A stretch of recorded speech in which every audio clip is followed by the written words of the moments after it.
Hello दोस्तों, कैसे हैं आप लोग। आज मैं नाइन्थ का जो हिस्ट्री का फर्स्ट चैप्टर है वो शुरू करने वाला हूँ, जिसको आपने सुना ही होगा, जिसको फ्रांस की क्रांति या फ्रेंच रिवॉल्यूशन के नाम से जानते हैं।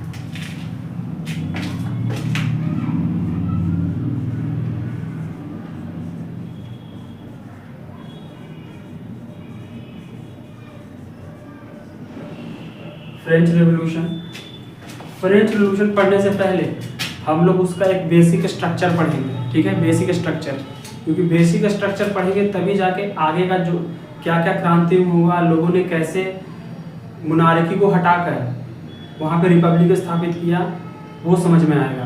तो आज हम बस बेसिक स्ट्रक्चर पढ़ेंगे। सिलेबस हम कल से स्टार्ट करेंगे। आज पढ़ेंगे हम बेसिक स्ट्रक्चर, कैसे क्या क्या चीज़ वहाँ पे इंसिडेंट्स या इवेंट जो हुए। तो एक्चुअली में जो फ्रांस का क्रांति है यानी फ्रेंच रेवोल्यूशन है, वो सिंपल सा एक ही चीज़ के बारे में है कि कैसे वहाँ मोनार्की से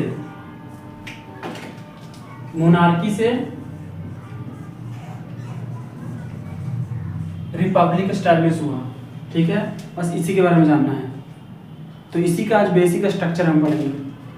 चलिए शुरू करते हैं।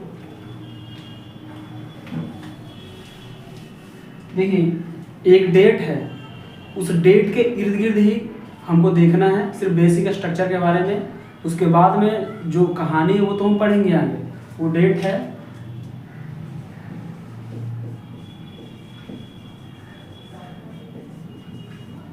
ठीक है। ये डेट इंपॉर्टेंट क्यों है ये मैं आगे बताऊंगा। इस डेट से पहले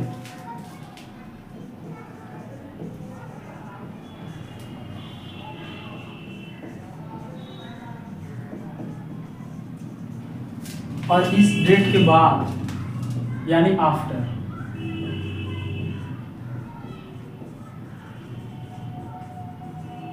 ठीक है।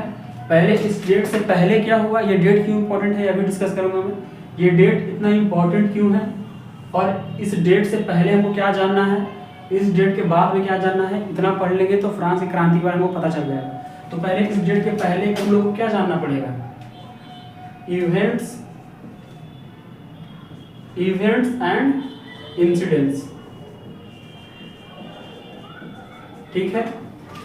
इसके बारे में तो अभी हम लोग जानेंगे कुछ देर पहले। इसके बाद देखो 14 जुलाई 1789 यानी 14 जुलाई 1789 को क्या क्या घटना हुआ। देखो यहाँ पे ये घटना क्या हुआ। इसके बाद 1791 में फ्रांस फर्स्ट कॉन्स्टिट्यूशन यानी कि 1791 यानी इसके बाद फ्रांस का फर्स्ट कॉन्स्टिट्यूशन बना, ठीक है। और हुआ क्या कि मोनार्की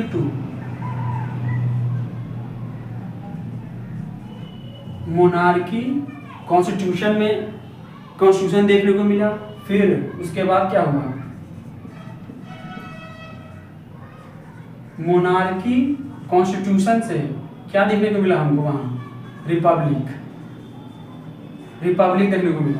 तो ये तो हम पढ़ेंगे, ठीक है। और उसके बाद ये सारा तो हम पढ़ लेंगे, समझ रहे हो।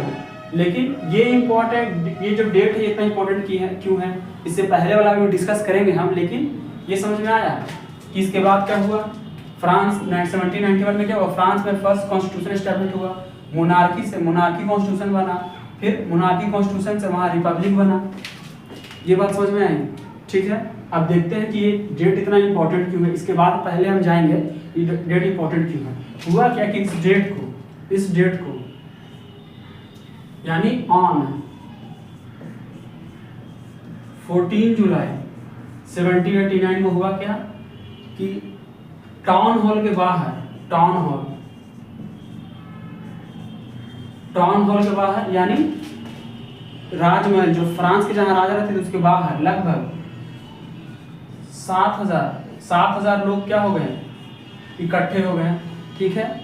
क्यों इकट्ठे हुए मैं बताऊंगा। 7,000 लोग यहाँ पे इकट्ठे हुए और उन्होंने क्या किया, वहीं पे एक जेल था जिसको हम लोग बोलते हैं बास्टाइल जेल, ठीक है। इसको उन्होंने क्या कर दिया, स्टॉर्म कर दिया मतलब कि इसको तोड़ दिया।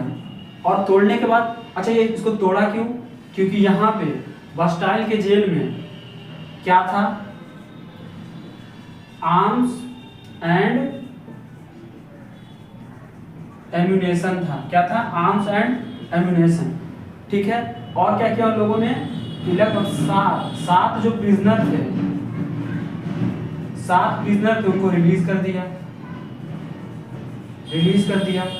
ये पता चला कि इस डेट को ये हुआ। इसके बाद कैसे फ्रांस में क्या हुआ, रिपब्लिक स्टैब्लिश हुआ। अब देख तो ये तो हुआ। अब इम्पोर्टेंट ये है ना कि आखिर इससे पहले क्या हुआ, कि जहाँ पे लोगों को ऐसा डिसीजन लेना पड़ गया कि भाई जेल तोड़ना पड़ गया। जानना ज़रूरी है ना, तो बिल्कुल जानेंगे। अभी देख लेते हैं क्या हुआ था।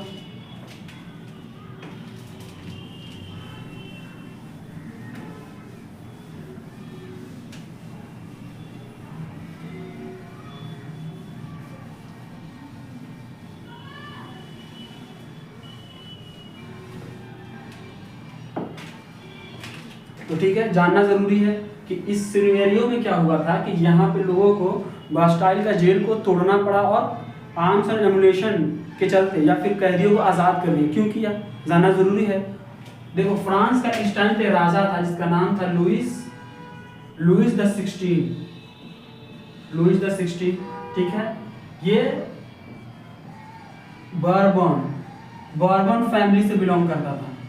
कौन से फैमिली से, बर्बन फैमिली से बिलोंग करता था, ठीक है। बहुत अय्याश राजा था और मतलब घमंडी भी बोल सकते हैं इसको।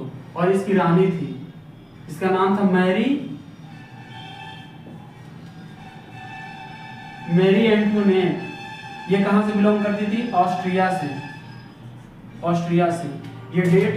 ये फैमिली और ये डेट क्यों इम्पोर्टेंट है, तो क्योंकि बेसिक स्ट्रक्चर पढ़ रहे हैं ना, क्योंकि आगे जब हम पढ़ाएंगे तो तुमको समझने में दिक्कत ना हो।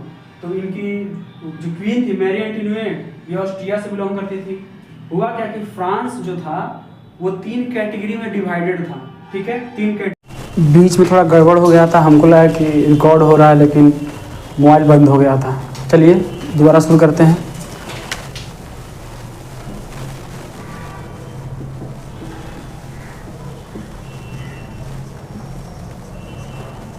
फ्रेंच रेवोल्यूशन, ठीक है। तो फ्रांस की रानी और राजा के बारे में बता चुका था मैं कि कौन थे, लुइस द 16 और रानी क्या थी, मैरी एंटोनेट। लेकिन ये सारा चीज़ तो हम पढ़े देखे कि 14 जुलाई 1789 को क्या हुआ, ठीक है। उससे पहले इवेंट्स और जो भी हम लोग पढ़े अभी तक। लेकिन अब हम देखेंगे क्या, फ्रांस की सोसाइटी के बारे में। किसके बारे में, फ्रांस की सोसाइटी।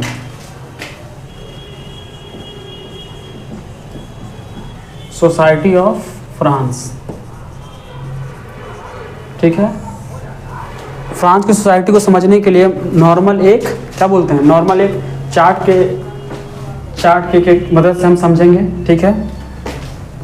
ऐसे चार्ट बना देते हैं। फ्रांस की सोसाइटी थी, ठीक है, वो 3 भाग में डिवाइडेड था, ठीक है। ऐसे कर देते हैं, फर्स्ट, सेकंड एंड थर्ड, ठीक है। पहला में जो आता था, वो पहली सोसाइटी में जो लोग आते थे उसको बोलते थे चर्च के लोग, यानी चर्च, ठीक है। क्योंकि आप जानते ही होंगे, अब इंडिया में देख लो, पहले जो प्रीस्ट थे उनको बहुत ज़्यादा इंपॉर्टेंट मिलता था। तो वैसे ही दुनिया के किसी भी कंट्री में जो प्रीस्ट होते हैं उनको ज़्यादा इंपॉर्टेंट मिलता था। इसलिए पहली सोसाइटी में कौन लोग आते थे, चर्च, ठीक है। जो दूसरी सोसाइटी उसमें आते थे किंग्स एंड मिनिस्टर, ठीक है। और जो तीसरी सोसाइटी उसमें आते थे कॉमन पीपल,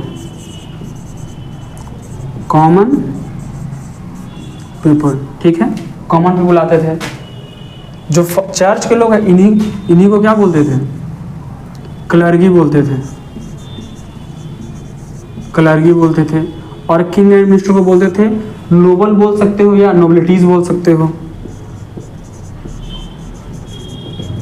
नोबिलिटीज, ठीक है। कॉमन पीपल तो कॉमन पीपल है ही। और इसी को बोलते थे फर्स्ट स्टेट, ठीक है। इसको बोलते थे सेकंड स्टेट, और इसको बोलते थे कॉमन पीपल को बोलते थे थर्ड स्टेट, थर्ड स्टेट बोलते थे। और थर्ड स्टेट में देखो नॉर्मल इसमें किंग और मिनिस्टर समझ रहे हो। सेकंड सोसाइटी, फर्स्ट सोसाइटी में जो प्रीस्ट थे यानी चर्च के लोग थे उसको क्लर्गी बोलते थे, फर्स्ट स्टेट के लोग भी बोलते थे। थर्ड स्टेट में जो कॉमन पीपल थे उसमें कौन कौन से आते होंगे, खुद सोच लो, नॉर्मल सी बात है। जो वर्कर्स होंगे, जो वर्कर्स होंगे, ठीक है, पीजेंट होंगे, क्लर्क होंगे, ठीक है, बिजनेसमैन होंगे,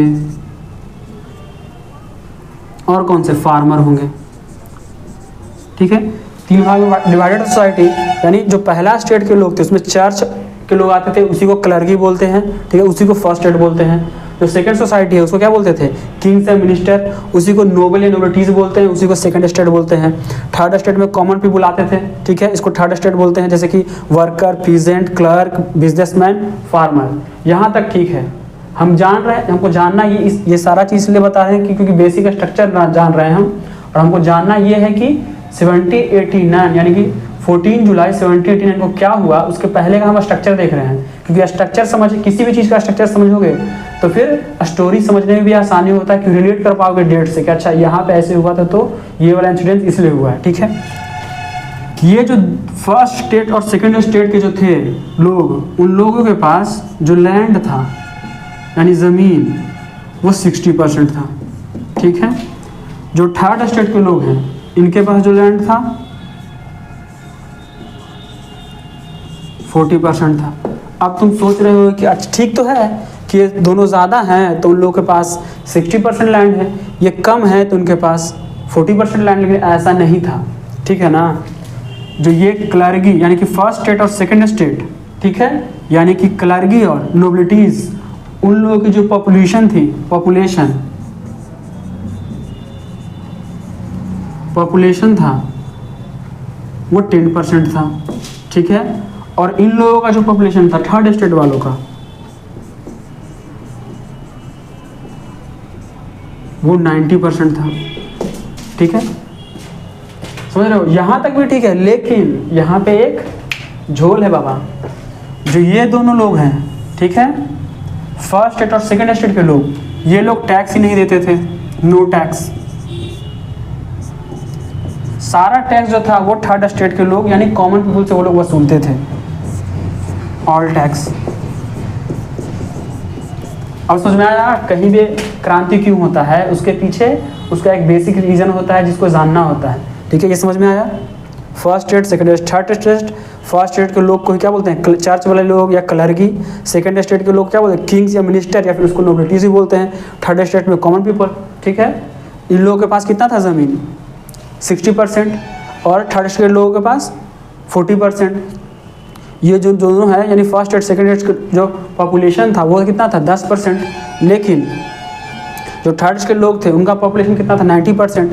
लेकिन ये दोनों कोई टैक्स ही नहीं देते थे। सारा टैक्स किससे वसूलते थे, कॉमन पीपल से। टैक्स भी 2 टाइप का होता था, यदि कि समझ में आ गया ना। इसके आगे दिखाते हैं, टैक्स 2 टाइप का होता था।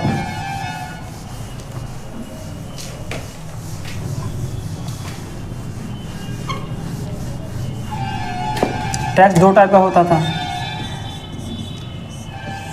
एक को बोलते थे टाइल्स, दूसरे को बोलते थे टाइप्स। टाइप्स बोलते थे। टाइप्स जो होता था वो था डायरेक्ट टैक्स, डायरेक्ट टैक्स था। डायरेक्ट टैक्स उसको बोलते हैं जो डायरेक्ट इनकम पे लगता है, डायरेक्ट किसी चीज़ पे लग जाता है, यानी अगर जो चीज़ हम अर्न कर रहे हैं उस पर डायरेक्ट लग गया तो डायरेक्ट टैक्स, ठीक है। टाइप जो था वो 1/3 वसूलते थे किसका, कुछ भी जो प्रोड्यूस कर रहे हैं उसका। और ये बात ध्यान में रखो कि जो टैक्स 2 प्रकार का है, डायरेक्ट टैक्स यानी टाइल्स या फिर टाइप्स यानी 1/3 1/10, ठीक है, कुछ भी प्रोड्यूस कर रहे हैं। ये फर्स्ट स्टेट और सेकंड स्टेट को देना, लोगों को देना नहीं है, ये सब वसूलेंगे किससे, थर्ड स्टेट से। सिंपल सी बात है, रेवोल्यूशन तो होना फिक्स है, ठीक है। ये तो हो गया। अब आगे क्या हुआ, टैक्स तो हो गया। अब देखते हैं इसके बिफोर आफ्टर का चीज़ हम लोग देख रहे हैं। देखो हुआ क्या, 1715 से लेकर 1789, क्योंकि इसके पहले का देख रहे हैं ना, क्या क्या थी, ऑन देख तो लिए ये वाला डेट तो हम देख लिए ना, बस्टाइल किले को तोड़ा, गए थी, आर्म्स एम्यूनिशन को लूटा और प्रिजनर को क्या कर दिया, आज़ाद कर दिया। ठीक है, तो उसके पहले वाला देख रहे हैं, ये तो हम लोग देख ही लिए, इसके पहले वाला देख रहे हैं, सॉरी 70-80 हुआ क्या कि यहाँ तक जो फ्रांस का पॉपुलेशन था, पॉपुलेशन वो 23 मिलियन था। ठीक है, और यहाँ पे कितना हो गया, 28 मिलियन। ठीक है, देखो 1 मिलियन में कितना होता है, 10 लाख। ठीक है, तो ये कितना हो गया, 2.3 CR यानी करोड़, और ये कितना हो गया 2.8 CR, यानी ये हो गया 2 करोड़ 30 लाख, और ये हो गया कितना 2 करोड़ 80 लाख। ठीक है, अब इससे हुआ क्या, अगर पॉपुलेशन बढ़ेगा, सिंपल सी बात है, तो किसी भी चीज़ का डिमांड बढ़ेगा। क्या हो जाएगा, डिमांड बढ़ेगा। डिमांड बढ़ेगा तो फूड या फिर ग्रेन का प्राइस भी बढ़ेगा। ये सर नो बढ़ेगा ना, सिंपल सी बात है। पॉपुलेशन बढ़ेगा तो डिमांड बढ़ेगा, किसी भी चीज़ का डिमांड बढ़ेगा तो फूड का प्राइस भी बढ़ेगा। समझ रहे हो? ठीक है, ये सारा सिनेरियो तो चल ही रहा था। अब हुआ क्या, क्योंकि हम उससे पहले वाला बिफोर आपने जो बताए थे, अभी बिफोर का देख रहे हैं हम। ये वाला डेट तो हम समझ ही लिए, बस्टाइल का किला वाला, इसके बिफोर वाला देख रहे हैं कि उससे पहले क्या क्या प्रोसेस हुआ कि लोगों को ये वाला कदम उठाना पड़ गया। 70-74 में क्या हुआ, फ्रांस बिकम बैंकक्रप्ट। फ्रांस क्या हो गया, बैंकक्रप्ट हो गया। सिंपल सी बात है, क्यों हो गया भाई, तो रीज़न जानना बहुत ज़रूरी है। देखो रीज़न क्या क्या था। रीज़न पहला, वहाँ का जो राजा था यानी लुइस द 16 पगला, उसको वॉर बहुत पसंद था। ठीक है, ये तो ये हो गया। सेकंड क्या, वॉर पसंद था। सेकंड क्या,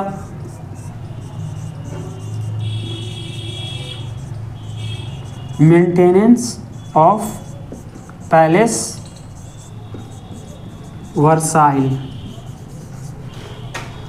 पगला का वो पैलेस था यानी वर्साइल का किला, वो बहुत बड़ा था, जिसको मेंटेन करने में काफ़ी ज़्यादा पैसा यूज़ हो रहा था, खर्च हो रहा था।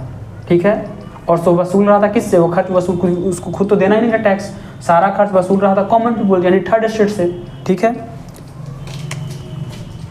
ऑप्शन सी थी, सॉरी तीसरा रीज़न क्या था,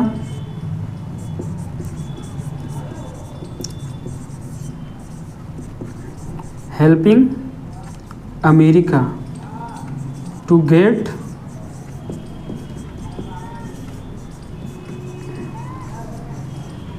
इंडिपेंडेंस। अमेरिका का हेल्प कर रहा था, किसके लिए, उसके इंडिपेंडेंस में। जैसे कि मान लेते हैं कि अगर जैसे अंग्रेज़ इंडिया में आए, वैसे ही हर जगह पे उन लोगों ने कब्जा के रखा था। ठीक है ना, बाप का खेत समझ लेता एक तरह से, कि जहाँ मैंने कुल्हाड़ी मार दे, कुदारी मार दे, ज़मीन हमर, डंडे काट दिए, ज़मीन हमर, वैसे बना के रख लेता। ठीक है, तो जैसे वो लोग अमेरिका में भी थे, तो अब क्या होता कि अगर इंडिया में वो रहते हैं, बोलते कि नहीं अब हम इंडिया में रहेंगे, जाओ ब्रिटेन के रानी को हम टैक्सी नहीं देंगे, तो कुछ कर लेता क्या। तो वैसे ही अमेरिका में जो लोग थे उन्होंने क्या कहा कि हम अमेरिका में हम ये मेरा देश है, अब यहीं हम रहेंगे। तो फ्रांस क्या कर रहा था, फ्रांस हेल्प कर रहा था अमेरिका को, क्योंकि वहाँ पे जो लोग रह रहे थे कि उसको इंडिपेंडेंस दिलाने के लिए। ठीक है, तो उसमें भी क्योंकि लड़ाई अगर हो रहा है, झगड़ा हो रहा है, तो झगड़ा इन द सेंस वॉर हो रहा है, तो वॉर में अगर आप अपनी सेना भेजिएगा, ठीक है, तो खर्चा बढ़ेगा, गोली चल रहा है, बंदूक चल रहा है, जो लोग हैं उनको सैलरी भी देना है, सिंपल सी बात है, खर्चा बढ़ेगा। डी क्या हो गया ऑप्शन, डी और E, mix expenditure. Mix expenditure, mix expenditure मतलब जो मिला जुला खर्चा, थोड़ा यहाँ खर्चा हो गया, थोड़ा वहाँ खर्चा हो गया, तो मिला के उसको मिक्स एक्सपेंडिचर कहते हैं। ठीक है, मिला जुला खर्चा। और क्या था रीज़न ई में, यानी कि 5 में 70-76 फ्रांस में क्या आ गया, ड्राउट आ गया, यानी कि सूखा आ गया, सूखा आ गया। ठीक है, इतना सारा सिनेरियो हुआ, और टैक्स वो कम नहीं कर रहा है, टैक्स वो बढ़ा रहा है। ठीक है, डिमांड बढ़ रहा है, प्राइस भी बढ़ रहा है, तो समझ में आया, इतना सारा सिनेरियो हुआ। ठीक है, तब जाके ये वाला इंसिडेंट्स हुआ। तो हम लोग इसके पहले का इंसिडेंट्स देख लिए, ठीक है, जितना क्या क्या हुआ, कैसे कैसे जो सिनेरियो चल रहा था ऑन जो ये डेट है 14 जुलाई 1789, वो वाला इंसिडेंट्स देख लिए कि क्यों तोड़ा, क्योंकि ये सारा इंसिडेंट्स हुआ और इवेंट्स हुआ तभी तो ये वाला इंसिडेंट्स हुआ। ठीक है, अब उसके बाद हम देखेंगे कि कैसे वहाँ पे मोनार्की से क्या आया, मोनार्की कॉन्स्टिट्यूशन आया। ठीक है, मोनार्की कॉन्स्टिट्यूशन से क्या आया, सिंपल बात है कॉन्स्टिट्यूशन, उसके बाद रिपब्लिक कैसे बना, इसके बारे में हम आगे क्लास में पढ़ेंगे। तो आई होप कि बेसिक स्ट्रक्चर की, क्योंकि किसी भी चीज़ को समझने के लिए उसको बेसिक स्ट्रक्चर समझना बहुत ज़रूरी होता है। बेसिक अगर समझ में आ गया तो धीरे धीरे लिंक करके चीज़ें आसानी से समझी जा सकती है। तो ये फ्रेंच रेवोल्यूशन क्या था, जस्ट बेसिक स्ट्रक्चर था। ठीक है, आगे क्लास जब हम पढ़ाएंगे तो उसके आफ्टर वाला पढ़ाएंगे कि कैसे क्या हुआ, कौन सा इंसिडेंट्स हुआ, जो लुइस थे वो पगला था, पगला का क्या हुआ, वो पगलिया उसकी कौन, मैरी एंटियोन, उसका क्या हुआ, ये सारा चीज़ हम आगे क्लास में देखेंगे। तो आई होप ये वीडियो आपके लिए यूज़फुल होगा। तो मिलते हैं अगले वीडियो में। जय हिंद।